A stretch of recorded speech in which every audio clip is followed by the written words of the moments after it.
Bueno, muy bien. ¿Les parece que continuemos con la segunda? Digo, porque está la Sí, sí, doctora porque está Esperanza. la doctora Maya Bien. y Bueno, está con nosotros la doctora Ivonne Maya, que ella es jefa del sector de patología de pediatría del Hospital Austral.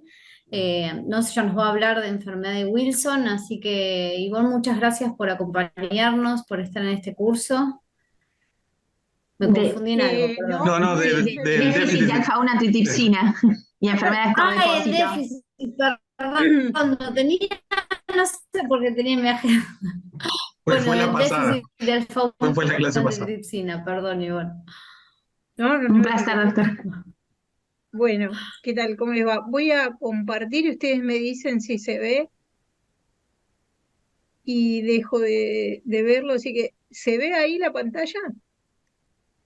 Te ve perfecto, doctora. Y díganme si pasa, porque a veces me ocurre que no pasa. ¿Ahí pasa? Ahí ¿Corre? pasó perfecto. Sí, Ok, pasó. perfecto. Bueno, no sé cuánto tiempo tengo, si sigo teniendo 30 minutos. Sí, sí, Ok, perfecto. ok. Bueno, primero les agradezco un montón que me inviten nuevamente al curso. Vamos a hablar un poco de enfermedades de depósito. Yo soy patóloga pediátrica del Hospital Austral y del Hospital Garrahan, y vamos a hablar de estas enfermedades más bien raras y su presentación en pediatría. Los objetivos van a ser hablar de la sospecha de la enfermedad, las presentaciones clínicas, las herramientas diagnósticas y los tratamientos de déficit de alfa-1 antitripsina, enfermedades de depósito de glucógeno, glucogenosis, la enfermedad de Gaucher y Niemann-Pick.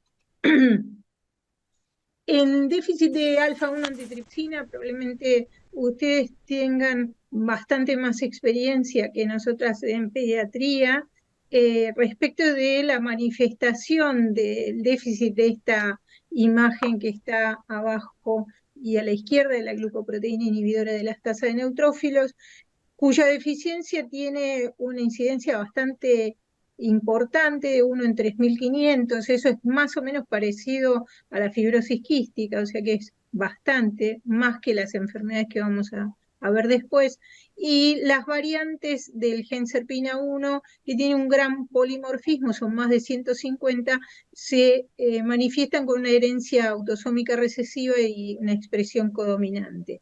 En general, los más frecuentes alelos deficientes son S y Z, y a largo plazo, por eso decía que probablemente ustedes en adultos tengan más experiencia en enfisema pulmonar, en bronquiectasias, cosa que en pediatría no se ve, pero sí la afectación hepática, mucho menos frecuente la paniculitis. Y para introducir el tema vamos a empezar en cada caso con un paciente, en este caso un varón de 18 meses que se presentó con hepatomegalia y transaminasas por 5 por encima del valor normal, y tenía antecedentes de colestasis neonatal. En ese momento se había hecho una búsqueda etiológica que era negativa, tenía una alfa-1 antitripsina de 100 y estaba cursando una intercurrencia respiratoria. Mejoró la colestasis hasta que se resolvió a los 4 meses de vida con ácido urso desoxicólico, pero persistió con las transaminasas elevadas, siempre la síntesis conservada. El crecimiento y desarrollo fueron normales, y en una nueva búsqueda etiológica motivada por esta persistencia de las transaminasas aumentadas, la alfa-1 antitripsina vino bien baja, con un dato que ayuda a la sospecha diagnóstica, que es la fracción de alfa-1 globulinas en el proteinograma por debajo de 0,01, o sea, bien bajitas también. Se hizo la fenotipificación, la corrida electroforética, que mostró un fenotipo de meseta, y el paciente continúa con una evolución que por ahora es favorable, solamente tiene una elastografía hepática de 8 a 10 kilopascales, marcando un poco de fibrosis hepático. No tiene ni esplenomegalia, ni colaterales, ni otros signos de hipertensión. Por tal, probablemente lo sigamos con este tipo de afectación durante toda su infancia sin complicaciones. Para hablar de la patogénesis de la enfermedad hepática en déficit de alfa-1 antitripsina, vamos a tener en cuenta que las variantes lo que hacen en el hígado es acumular proteínas y provocar daño, injuria celular con estrés oxidativo, apoptosis, inflamación y todos los mecanismos profibróticos que van a ser la consecuencia en su presentación clínica, desde asintomáticos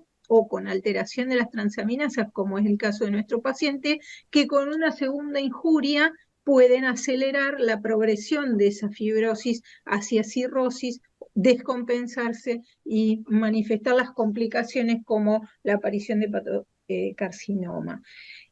¿Qué pasa con la patogénesis? Nos da lugar a las intervenciones farmacológicas potenciales. En cada uno de los pasos la alfa-1 antitripsina mutada permite, en cada uno de los pasos de este depósito de proteínas, se transporta al retículo endotelial, forma los glóbulos insolubles, y los objetivos de los targets de terapéutica serían la terapia génica, los fármacos que aumenten la autofagia, bloqueen la polimerización o aumenten la secreción. En pediatría lo que tenemos, ya vamos a ver como manejo, es observación, seguimiento y manejo de eventualmente la progresión a la cirrosis. ¿Cómo se hace el diagnóstico? Con una anamnesis, la historia familiar de déficit de alfa-1 antitripsina en alguno de los padres o hermanos, los hallazgos clínicos y los antecedentes que son muy frecuentes, es decir, es mucho más frecuente para nosotros la colestasis neonatal o la hepatitis, y hay que tenerlo en cuenta, como en este caso de este paciente que tenía este antecedente. El aumento de transaminasas no explicado por otros motivos y la evolución a cirrosis de causa desconocida muchas veces nos llevan a una biopsia, que ya vamos a ver las características en esta patología, por supuesto con el monitoreo de hepatocarcinoma. ¿Cómo se continúa el diagnóstico? En esa búsqueda etiológica se determina la alfa-1 antitripsina sérica, que tiene sus rangos de valores muy bajos en las variantes más agresivas, que son ZZ, y las intermedias van teniendo valores que, como vimos en el caso de nuestro paciente, como es un reactante de fase aguda, puede estar por momentos cercano a lo normal, pasarse del diagnóstico, y por eso vale la pena, si sigue habiendo sospecha o no hay diagnóstico de una hepatopatía, repetir el dosaje de alfa-1 antitripsina, porque puede aumentar en intercurrencias, por ejemplo, respiratorias o cualquier otra infección. La confirmación se hace con una fenotipificación, con la corrida electroforética, y si hay discordancias, si los resultados no quedan claros, sigue habiendo sospecha o alguien tiene sospecha de alguna mutación rara, se puede genotipificar con secuenciación de ADN el gen SERPINA1. Esta es la corrida electroforética, la información que nos da la corrida electroforética, y abajo lo que tenemos es el porcentaje de normal que tienen los diferentes fenotipos, con normal y MZ, que es el de nuestro paciente, que está alrededor del 60% de la actividad normal. Y lo que es interesante saber es que los ZZ son los más agresivos, con menos actividad, y los nulos no van a tener afectación hepática, porque, como vimos, la afectación hepática se produce por depósito de la proteína. ¿Cómo hacemos el diagnóstico? De manera muy sencilla, con la gota de sangre en papel de filtro, la gota seca, que permite medir los niveles de alfa-1 antitripsina y también hacer el fenotipo, la corrida electroforética. Si uno quiere hacer el hisopado de Carrillo, lo que puede hacer el genotipo de las 14 mutaciones más frecuentes y hacer diagnóstico en el 99% de los casos. Si tenemos en la clínica, como vimos, como decíamos, en adultos es donde va a estar la manifestación respiratoria, con el enfisema y las bronquiectasias, y en pediatría sí vamos a tener la manifestación hepática, como decíamos, cuando hay unas transaminasas aumentadas o una cirrosis de causa desconocida, podemos llegar a tener una biopsia, y en la biopsia lo que vemos son infiltrados inflamatorios, podemos tener esteatosis, podemos tener diferentes grados de fibrosis, pero lo que es bastante característicos son estos depósitos citoplasmáticos que son VAS positivo y diastasa resistentes, que son bastante característicos, difíciles a veces de ver en un cuadro completamente cirrótico, pero de otra manera bastante característicos para hacer el diagnóstico. Lo que, como en el caso que presentamos, uno esperaría hacer el diagnóstico sin la biopsia, antes de tener la biopsia, pero a veces pasa que como es reactante de fase aguda, como dijimos, y a veces da resultados normales, terminamos biopsiando y encontrándonos con esta histología tan linda. La clínica, los pacientes pediátricos están en riesgo quienes tienen el genotipo Z, o alguna variante como nuestro paciente MZ que contenga Z, o las variantes raras que tienen colestasis neonatal, como es el caso de nuestro paciente, y con factores genéticos.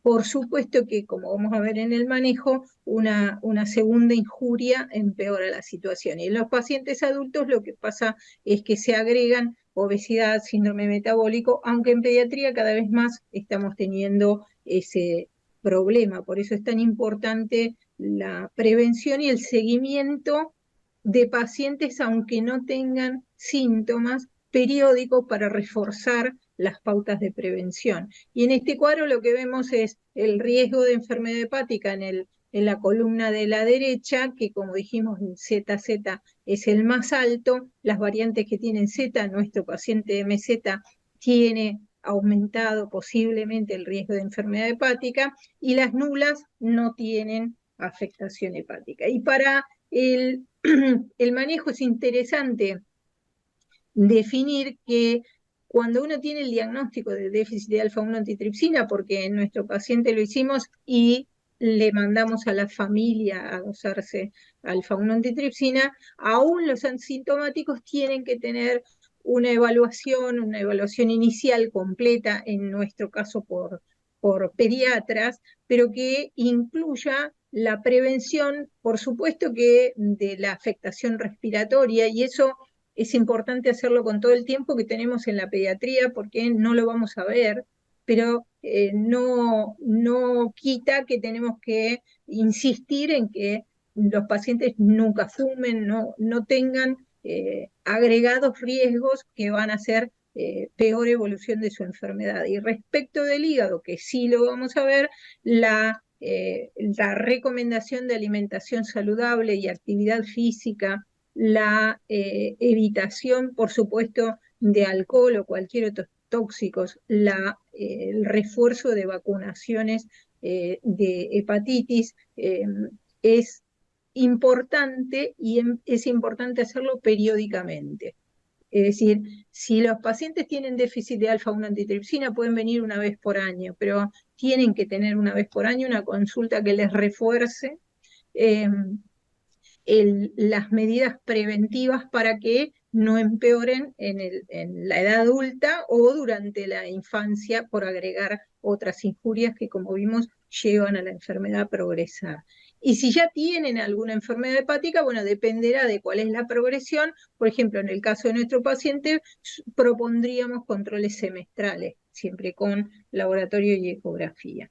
Respecto de las glucogenosis, las enfermedades de depósito de glucógeno son errores congénitos del metabolismo de los carbohidratos, son, como vemos, bastante menos frecuentes, 1 en 20.000, y tienen 19 tipos de estas deficiencias enzimáticas, según donde esté afectado. Son, de nuevo, herencia autosómica recesiva, excepto la 9, que es la más frecuente y que está ligada al X. Vamos a introducirnos con un caso clínico de una nena de 2 años que tenía hepatomegalia blanda, episodios de sudoración y somnolencia excesiva desde que nació. Se confirmaron hipoglucemias y se hizo el diagnóstico de glucogenosis tipo 1A. Se indicaron evitar ayunos, ingestas frecuentes, los controles metabólicos, el almidón. la maicena nocturna, y a los 13 años aparece una imagen nodular en una ecografía de los controles que se hacía, y en la resonancia una lesión que es hipervascular y dos más pequeñas, con alfa-fetoproteínas normales y otros estudios que mostraban que no tenía lesiones extrahepáticas ni metástasis. Esas lesiones sospechosas hicieron que, con un mal control metabólico, es bastante frecuente que estos pacientes tengan glucemias límites y dislipidemias importantes, también hiperuricemia, ya vamos a ver. Se definió avanzar con el trasplante hepático. En el explante había más lesiones nodulares, ninguna era hepatocarcinoma, eran adenomas múltiples, y tiene una muy buena evolución post-trasplante, ya es adulta. Este es la vía del glucógeno y todas las 19 variantes de glucogenosis. Es interesante destacar que la cero no es una enfermedad de depósito de glucógeno en realidad, porque no se produce glucógeno, no se deposita, pero sí tiene esteatosis, o sea que sí tiene manifestación hepática. De todas las variantes, la 9 es la más frecuente, puede tener afectación hepática, es la que, como dijimos, se hereda ligada al X, no es como el resto, autosómica recesiva, y la 3 y la 4 son las que tienen manifestaciones hepáticas con evolución a cirrosis. La 4 es la más clásicamente que lleva a los pacientes por complicaciones de cirrosis al trasplante. El resto pueden tener hepatomegalia blanda, pueden tener esteatosis, y entre varias otras manifestaciones pueden aparecer, con un mal control metabólico, adenomas en el curso de su evolución que pueden malignizar a hepatocarcinomas.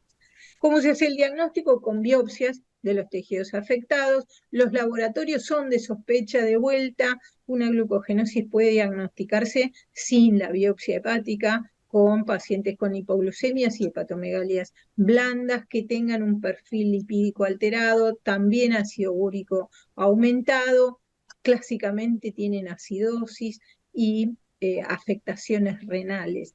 En los estudios de imágenes lo importante es hacer el seguimiento de la alteración, que la tienen de base porque en general tienen esteatosis, e ir siguiendo, monitoreando la aparición eventual de nódulos. La confirmación se hace con el panel molecular de secuenciación exómica por Next Generation Sequencing.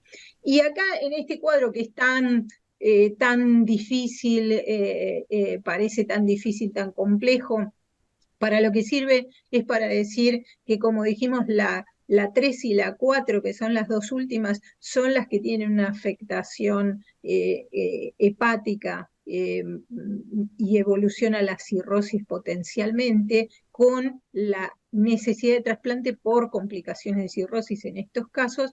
El resto tienen hipoglucemias, fallo de crecimiento, tienen intolerancia al calor, intolerancia al ejercicio.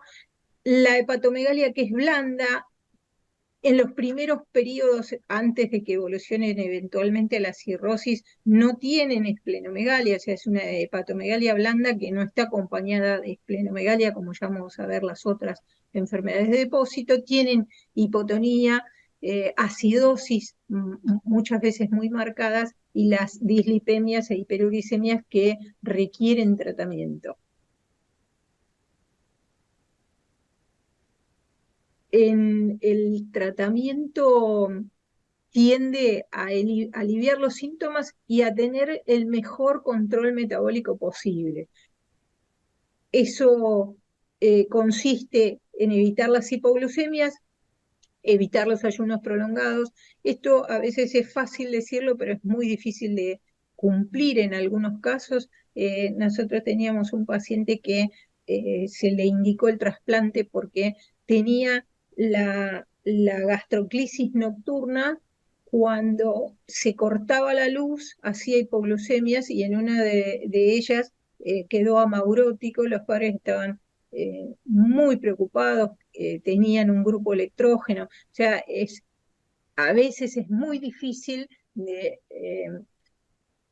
lograr que no hagan hipoglucemia, y la vida es muy difícil de llevar adelante, más allá de lo que implica para los que no tienen ese grado de afectación como nuestro paciente, que por cierto se trasplantó y anduvo muy bien y le cambió la vida cotidiana con esa angustia, recuperó la visión y el tema es que aun si no tienen ese grado tan extremo de hipoglucemias, el almidón, la maicena a la noche, cuando llegan a adolescentes es bastante molesto de no poder hacer algunas actividades que impliquen más de 3 horas, porque no pueden hacer ayunos de más de 3 horas, y suelen tener entre todos estos desbalances sobrepeso también.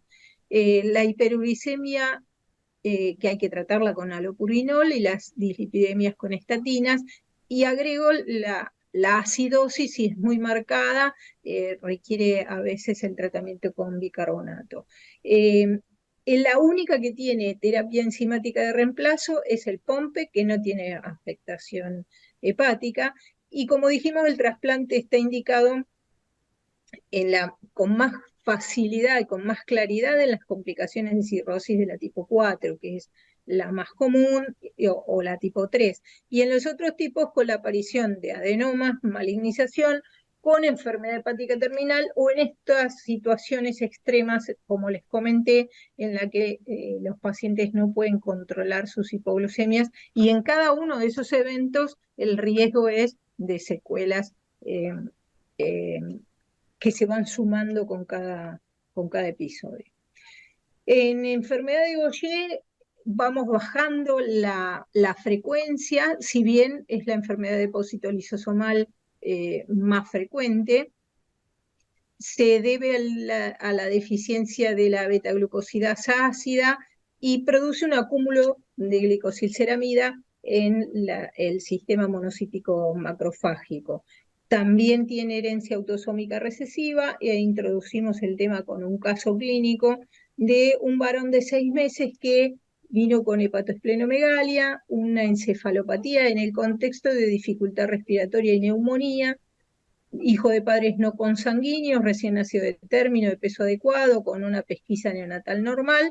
Había tenido una luminoterapia por una hiperbilirrubinemia indirecta de 21, que salió con 7, y después de los 3 meses, según el relato de los padres, habían notado más marcado un estrabismo del ojo izquierdo. Él a los 3 meses reingresó con una dificultad respiratoria severa, estridor, lo llevó a ingresar en RM, se diagnosticó bronquiolitis, y a partir de ese momento los padres refieren que dejó de seguir con la mirada. A los 5 meses tuvo una nueva neumonía y ya ahí se interpretó como un retraso madurativo, difícil de interpretar por los antecedentes, la internación prolongada, la terapia previa. Entonces siempre existe la posibilidad de que los retrasos a esa edad tengan que ver con internaciones prolongadas y falta de estímulos. Y así llegó a los 6 meses sin diagnóstico de su enfermedad de base, a nuestro hospital con otra neumonía. Como no protegía la vía aérea, estaba ventilado. Se pensó en botulismo del lactante, que es un cuadro que ustedes saben que tiene una marcada hipotonía y lo lleva a ventilarse, fue negativo, y con una parálisis de cuerdas vocales se traqueostomizó. En la tomografía de tórax tenía efectivamente la neumonía del lóbulo izquierdo inferior, y encontramos que le dibujamos la visceromegalia, tenía una marcada hepatoesplenomegalia, y la ecografía abdominal lo confirmó. Tenía anemia, todas cosas, hallazgos que podían ser justificados por el cuadro severo respiratorio que tenía, ¿no? Pero tenía una anemia, una plaquetopenia, transaminasas algo aumentadas y un electroencefalograma severamente desorganizado. Se hizo una médula ósea en la que aparecieron 3 células compatibles con enfermedad de depósito, las que vimos en la en esta diapositiva, que son muy lindas, pero a veces difíciles de encontrar. En ese momento se hizo quitotriosidasa, que era aumentada, y se dosó la actividad de beta-glucosidasa disminuida, llegándose al diagnóstico de enfermedad de Gaucher neuronopática, una de las peores. Ya vamos a ver que por suerte son menos frecuentes, pero que la afectación neuronopática no tiene tratamiento y tiene una evolución rápida y negativa. En este paciente se hicieron medidas de sostencia, de esfuerzo terapéutico, y a los 8 meses, con progresión de apneas, falleció acompañado de la madre y la abuela. El diagnóstico de esta enfermedad se hace por la actividad enzimática, que se puede medir en sangre, en gotas de sangre en papel de filtro. Es fácil de obtener, fácil de trasladar, y se puede confirmar con la actividad enzimática en leucocitos en sangre periférica, y muy pocas veces requiere estudios moleculares. Los diagnósticos diferenciales son importantes porque, si ustedes ven a la derecha, está la histología. No es tan fácil, lo que se está marcando es un Gaucheroma, no es tan fácil de identificar, no es tan fácil de interpretar la histología, y a veces se puede confundir con otras entidades por los infiltrados inflamatorios con hepatitis autoinmunes. Estos Gaucheromas no es lo primero que uno piensa, pero podrían confundirse con algún hemangioma, menos probablemente con otros tumores como hepatoblastoma o hepatocarcinoma. Las hepatitis virales, como Gaucher puede tener hepatitis virales, los pacientes con Gaucher además pueden tener hepatitis virales, y ambos pueden evolucionar a la fibrosis y a la cirrosis. A veces es difícil de diferenciar las histologías, y en los casos de hepatoesplenomegalia, otras enfermedades de depósito como Niemann-Pick, mucopolisacaridosis o depósitos de lipasa ácida lisosoma. Afortunadamente, la enfermedad de Gaucher tipo 1 es la gran mayoría, el 90% de los pacientes. ¿Por qué afortunadamente? Porque tiene tratamiento, porque no tiene afectación neurológica y porque el tratamiento no pasa la barrera hematoencefálica. Entonces, a los tipos 2 y 3 con compromiso del sistema nervioso no los ayuda. Tienen hepatoesplenomegalia, anemia, trombocitopenia y compromiso óseo, que son todas afectaciones, salvo el compromiso óseo, que en hepatología pediátrica pueden pasar como una cirrosis de causa desconocida, la anemia y la trombocitopenia relacionadas con el hiperesplenismo, y pasársenos un diagnóstico de una enfermedad que tiene tratamiento y que es muy efectivo, y le evita la evolución que en todos los casos sin tratamiento es para el compromiso importante de la calidad de vida. Pueden haber formas leves que lleguen a la edad adulta sin diagnóstico, o las severas, como en el caso de nuestro paciente, que en la edad de lactantes tiene una evolución muy desfavorable. Lo que pasa es que un gran porcentaje tienen hepato y esplenomegalia, y entonces llegan a través de hepatología, como la consulta por hepatopatías, y como decíamos, puede confundirse con una hepatopatía, con una cirrosis. En general, con hepatomegalia pensamos en cirrosis biliares, y tenemos que pensar que el Gaucher es una enfermedad fácil de diagnosticar y tratable. En pacientes con anemia, con trombocitopenia, con alteraciones óseas, retraso de crecimiento y hepatoesplenomegalia, hacerle una determinación enzimática. ¿Y qué hacemos con el paciente que ya tiene el diagnóstico de enfermedad de Gaucher? ¿Cómo tenemos que valorar la parte patológica? Que es bastante poco frecuente que nos manden los pacientes que ya tienen diagnóstico de Gaucher, pero sería importante la evaluación hepatológica, porque además de la anamnesis, el examen de laboratorio y los estudios complementarios, y lo que tienen los Gaucher, los pacientes con Gaucher en general, que es una hepatomegalia o hepatoesplenomegalia asintomática, sin evidencia de enfermedad hepática, pero que igual requeriría un seguimiento periódico, puede haber enfermedad hepática per se. Y entonces ahí hay que distinguir y evaluar si es secundaria al Gaucher la afectación hepática, y entonces siempre considerar, siempre revisar la respuesta al tratamiento, cómo está recibiendo el tratamiento y si está respondiendo a él, o estudiar otras causas de hepatopatías como una búsqueda etiológica, como dijimos que los pacientes con enfermedad de Gaucher pueden tener hepatitis virales, por ejemplo, descartarlas y si se encuentra alguna de ellas, tratarlas y hacer el seguimiento de esa evolución, porque los pacientes con enfermedad de Gaucher, como vemos en la columna de la derecha, pueden evolucionar a hipertensión portal por cirrosis, por progresión de la cirrosis, de la fibrosis a cirrosis hepática, de la fibrosis hepática, o no cirrótica prehepática, que es peor en aquellos pacientes que afortunadamente son cada vez menos, en los que en alguna época se esplenectomizaban y tenían una evolución mucho más desfavorable. ¿Cuál es el seguimiento de los pacientes con hipertensión portal? El seguimiento que tienen que hacer los pacientes que tienen hipertensión portal, con evaluación de el riesgo de varices esofágicas, los seguimientos periódicos y el screening de hepatocarcinoma, descartar complicaciones como síndrome hepatopulmonar o hipertensión pulmonar, y eso es importante que tengan una mirada y una evaluación hepatológica. ¿Cómo es el tratamiento?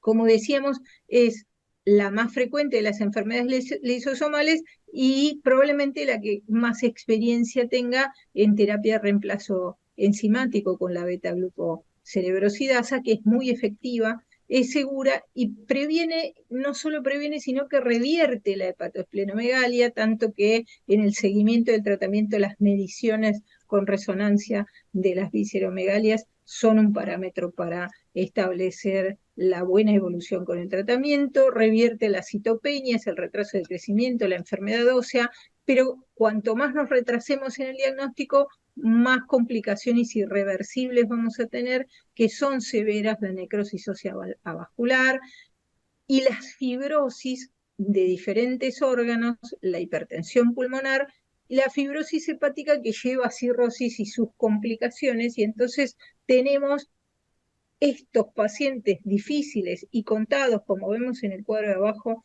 con muy pocos reportes de trasplante hepático, pero no lo tienen contraindicado. Hay pacientes por este reporte y suma de casos de diferentes reportes de trasplantes hepáticos, lo que muestra es que los dos pacientes fallecidos fueron por complicaciones que no tuvieron que ver con la enfermedad de base, sino con complicaciones de trasplante, una trombosis de la arteria, un rechazo agudo, y entonces el trasplante hepático no está contraindicado. Sería una pena que un paciente con enfermedad de Gaucher llegue a la situación en la que requiere un trasplante, y yo tuve una paciente que se interpretó como cirrótica a los 2 años por complicaciones de la cirrosis con una esplenomegalia e hiperesplenismo, se hizo médula ósea y no tenía células de depósito, se trasplantó con complicaciones de la cirrosis y el vaso le siguió creciendo después del trasplante. Por supuesto que se estudió la permeabilidad de la porta, todas las primeras sospechas diagnósticas en el trasplante, y finalmente se hizo la determinación enzimática, se diagnosticó Gaucher, nació una hermana, también se diagnosticó Gaucher, y después venían cada 2 semanas ambas a ponerse la enzima, ella además controlándose el trasplante. Es decir, son pacientes que tienen buena evolución con trasplante, pero lo importante sería no llegar a esa complicación irreversible sin el diagnóstico que revierte e incluso etapas avanzadas de la enfermedad. Y para terminar con Niemann-Pick, muchísimo menos frecuente, y este es un grupo de enfermedades que quedaron llamadas como Niemann-Pick. A y B en realidad son diferentes respecto de Niemann-Pick C, son dos grupos de enfermedades diferentes, tienen toda esa herencia autosómica recesiva, y los tipos A y B tienen una deficiencia de una enzima, la esfingomielinasa ácida, con una mutación de un gen, la progresiva acumulación de esfingomielina en el retículo endotelial, y el tipo C tiene otras variantes de otros genes, Niemann-Pick C1 y 2, y acumulan lípidos en lisosomas y endosomas tardíos. Es decir, son dos enfermedades diferentes con incidencia bastante menos frecuente que las anteriores. Y para introducir nuevamente un caso clínico, un varón de 3 meses que se presenta con hepatoesplenomegalia y colestasis neonatal, los hijos de padres no consanguíneos, recién nacido de término, de peso adecuado, con una pesquisa normal, que estuvo 2 meses en neonatología con pancitopenia y colestasis. Resolvió la colestasis con ácido ursodesoxicólico y la esplenomegalia. Esto es algo bastante característico de Niemann-Pick, que es una esplenomegalia que crece y crece más que lo que uno pueda pensar que pudiera ser por hipertensión portal. Pero además no tenía otros signos de hipertensión portal ecográficos. De todas maneras, se estudió, como lo que decíamos, en general con colestasis y una progresión de la hipertensión portal o una esplenomegalia progresiva, lo que uno piensa es cirrosis biliar, que es muchísimo más frecuente que Niemann-Pick. Entonces se hizo una colangioresonancia que no mostró alteraciones biliares, y el otro fantasma que tenemos en pacientes menores de 2 años con afectaciones hepáticas son las enfermedades mitocondriales, y entonces se hizo una resonancia cerebral con espectroscopía que en el caso de las enfermedades mitocondriales lo que muestran es a veces alteraciones de la mielinización, y en la espectroscopía picos de láctico que pueden sumar para la sospecha de mitocondriopatía. Los ácidos orgánicos urinarios y los aminoácidos plasmáticos fueron normales. La actividad de beta-glucosidasa y de esfingomielinasa en gota de sangre seca también fueron normales, porque lo que tenía el paciente era un Niemann-Pick C, que es, como dijimos, otra enfermedad. Entonces, con la gota seca no lo detectamos. Se hizo la secuenciación exómica, se encontró la mutación, se diagnosticó Niemann-Pick C, y el plan de tratamiento con miglustat, que vamos a ver, no es tan efectivo como el reemplazo enzimático. Y para ver la patogénesis, acá tenemos claramente en el cuadro de la izquierda que los esfingolípidos nos muestran, como dijimos, cuando la enzima afectada es la beta-glucosidasa, tenemos enfermedad de Gaucher, y tenemos los acúmulos de la vía por detrás del defecto. Y cuando la enzima afectada es la esfingomielinasa, tenemos Niemann-Pick y la acumulación por detrás del defecto, pero tenemos en esta misma vía otras enfermedades como Fabry, Tay-Sachs. O sea que las vías metabólicas en general se relacionan, pero Niemann-Pick C es otra enfermedad en la que los lípidos, normalmente, como se ve en el gráfico de arriba, en los endosomas tardíos y lisosomas pasan al retículo endoplásmico y al Golgi, y cuando hay un defecto a este nivel, en los genes NPC1 y 2, no pasan al retículo endoplásmico y al Golgi y quedan acumulados en los endosomas tardíos y en lisosomas, dando un cuadro, en definitiva, similar en el sentido del depósito, pero no son la misma enfermedad.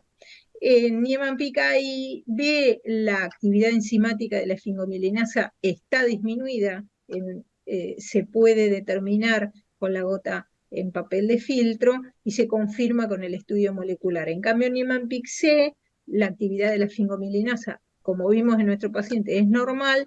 Los otros test son más complicados y engorrosos, el test de Filipina en fibroblastos, y termina siendo en la actualidad más sencilla la confirmación con la secuenciación exómica.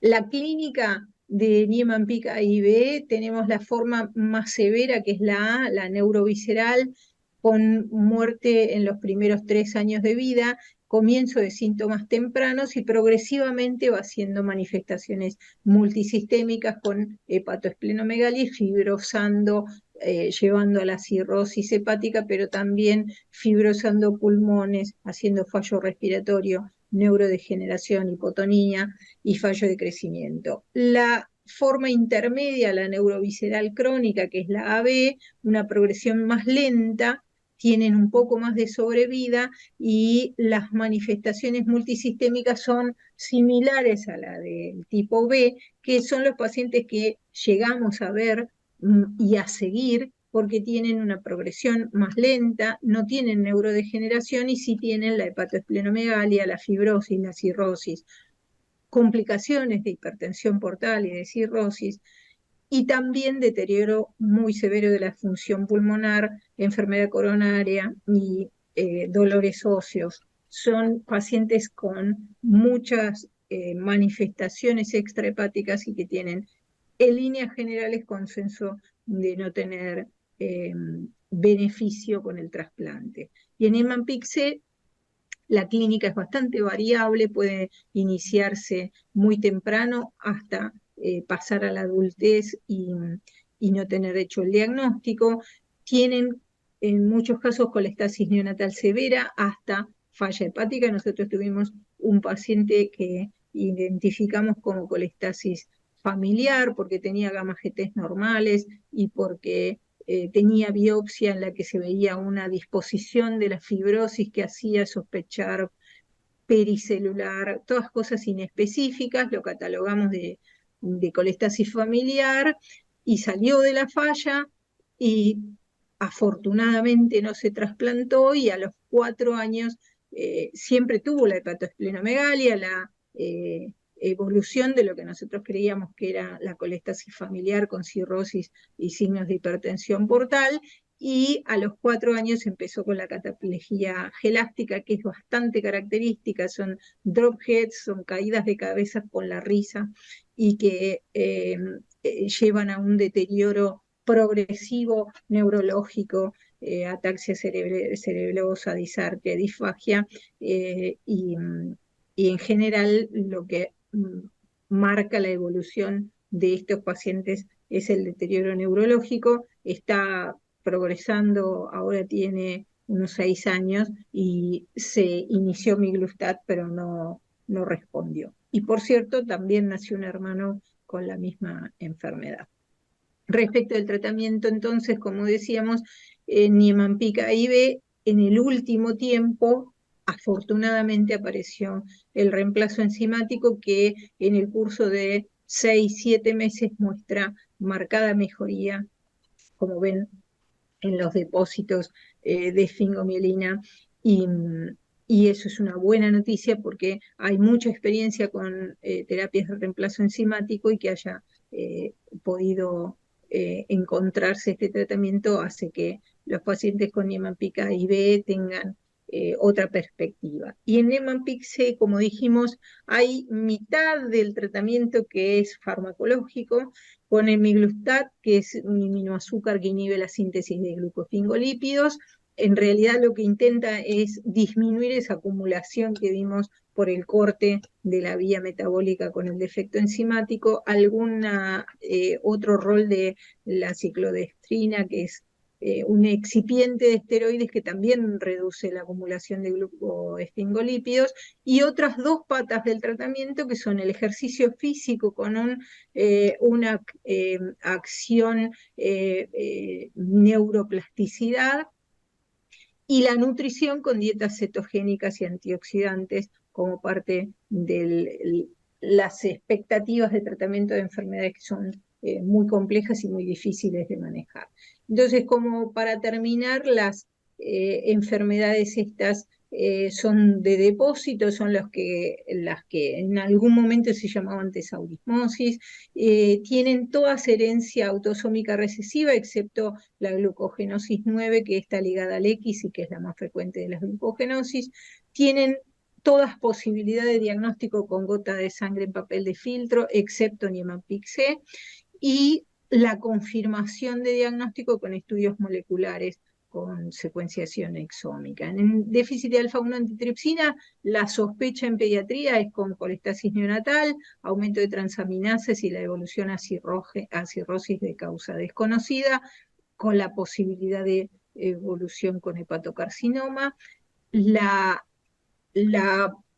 recomendación que tenemos para pacientes es la prevención, evitar alcohol, tóxicos, sobrepeso y obesidad, actividad física y alimentación saludable son las medidas para insistir en cada control, y el trasplante hepático está indicado en pacientes que tienen complicaciones de cirrosis o nódulos con evolución de hepatocarcinoma. En las glucogenosis se sospecha con una hepatomegalia blanda, con hipoglucemias, dislipemias e hiperuricemias, y el tratamiento está destinado a mejorar y mantener un control metabólico, mejorar los síntomas, evitar las hipoglucemias, las dislipemias y la hiperuricemia con medicaciones y maicena nocturna en la mayoría de los casos, y el trasplante hepático está indicado en complicaciones de la cirrosis, como en el caso del tipo 4 o el tipo 3, que son las que evolucionan a cirrosis, o la aparición de nódulos sospechosos de hepatocarcinoma. En Gaucher la sospecha es en pacientes con hepatoesplenomegalia, anemia, trombocitopenia y compromiso óseo. Los tipos 2 y 3, que afortunadamente son los menos frecuentes, son los que tienen compromiso neurológico y no responden al tratamiento. Y el tipo 1, que es el 90% de los casos, tiene una terapia de reemplazo enzimática que es muy efectiva y de muchos años de uso, que revierte incluso las evoluciones ya avanzadas de la enfermedad. El trasplante hepático podría considerarse en los casos, como vimos, en los que hay una enfermedad hepática terminal.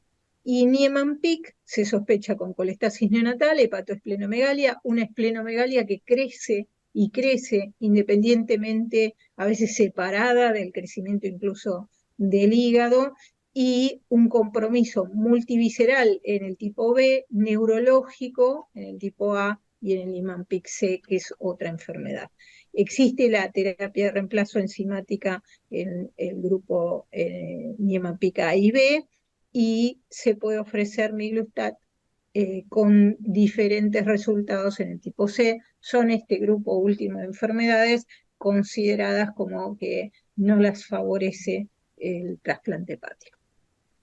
Bueno, muchas gracias y espero haber cumplido con el tiempo y no haberlos cansado demasiado. Bueno, muchísimas gracias. Cada vez que escucho de estos temas siempre me queda esa sensación de que si bien uno lo ve como infrecuente, la importancia de la sospecha, ¿no? Es como la famosa frase que uno no sabe, o sea, para saber qué encontrar, o sea, hay que conocer la enfermedad para buscarla, o sea, si no buscamos no la vamos a encontrar nunca, nos parece infrecuente muchas veces porque no lo buscamos tampoco, Claro, así que me parece que la clave esa que, sobre todo en las conclusiones que hace un resumen de todas las sospechas, me parece que es lo más importante, o cuando a veces vamos a la facultad y decimos, bueno, tenemos en una sola clase de un ratito una enfermedad y después es muy difícil que si no la seguimos estudiando no, las diagnostiquemos porque las vimos en un momento, y acá en el curso pasa a veces un poco lo mismo, ¿no? ¿Cuánto le dedica uno a otras patologías? Y bueno, por eso la importancia de estas Que no charlas. está mal, porque la mayor frecuencia, siempre uno tiene que pensar en lo más frecuente, pero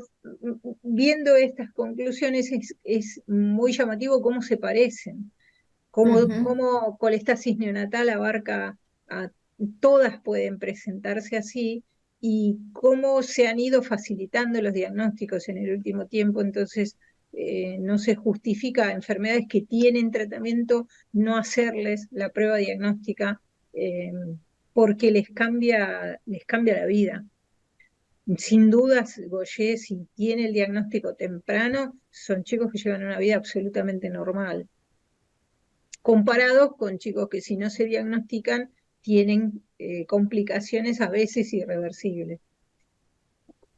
Tal cual. Doctora, Ahí, muchas gracias por la presentación y por la disertación. Gracias a ustedes. Tenemos alguna pregunta. Sí. Dice, en el déficit de alfa-1 antitripsina del adulto, ¿la enfermedad pulmonar precede al compromiso hepático?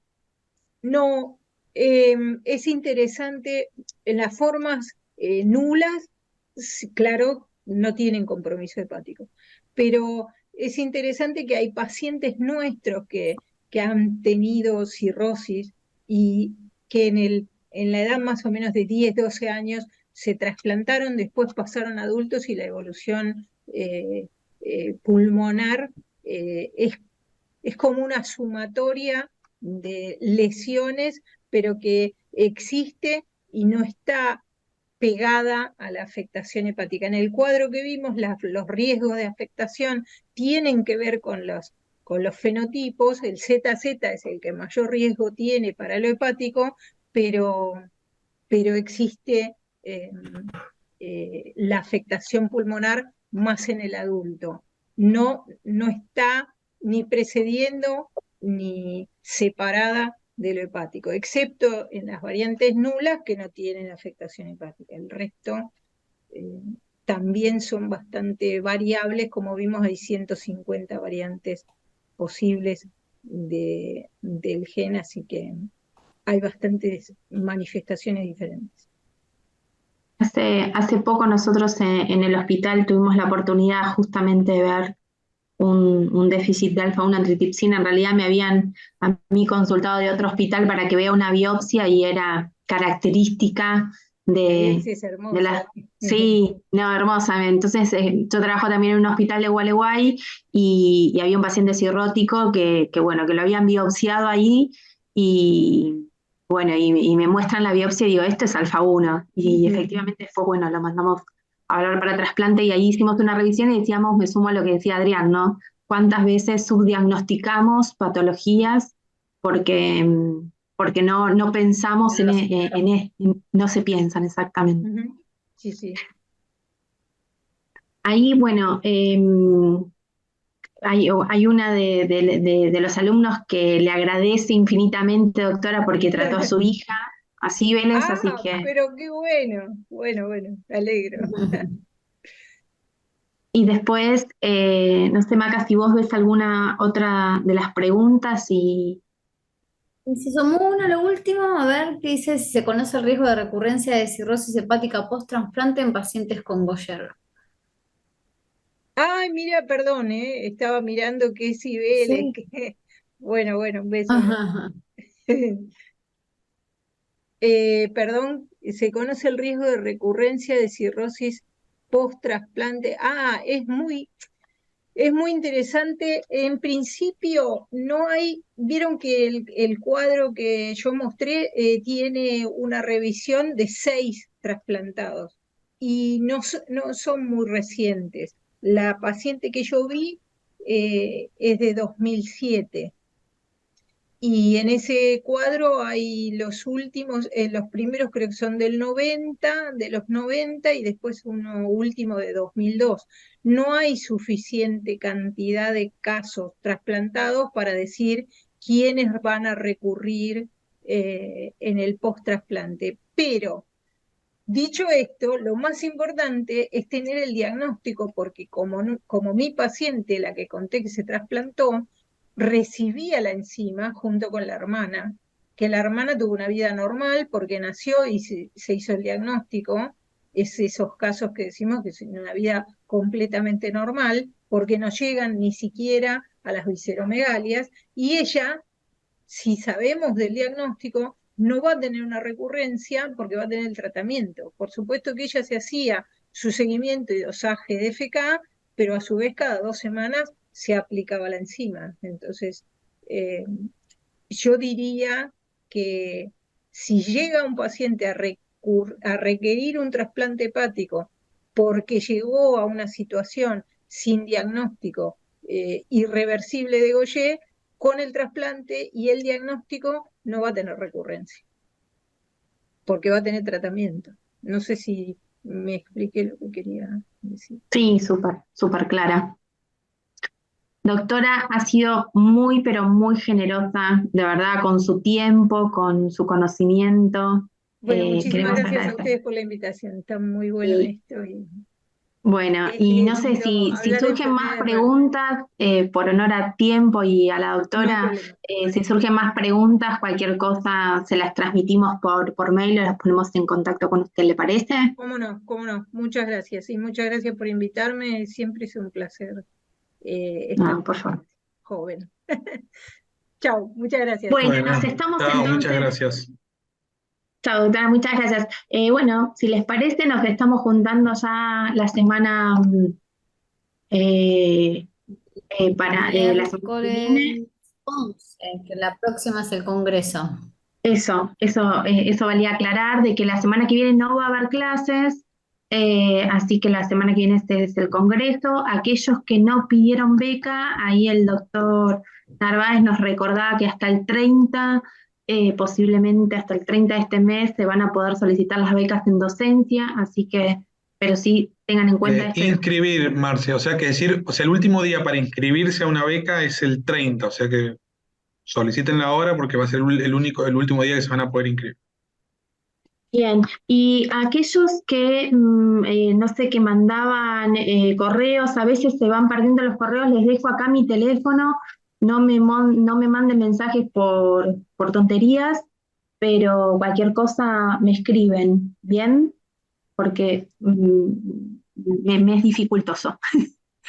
Así que bueno, buena semana, Adri, ¿qué te parece? Bueno, buena semana, que anden Eso, muy bien, nos veremos en el Congreso, los que vayan a disfrutar el día. bueno, Los 3 días. cuídense mucho. Chao, hasta luego.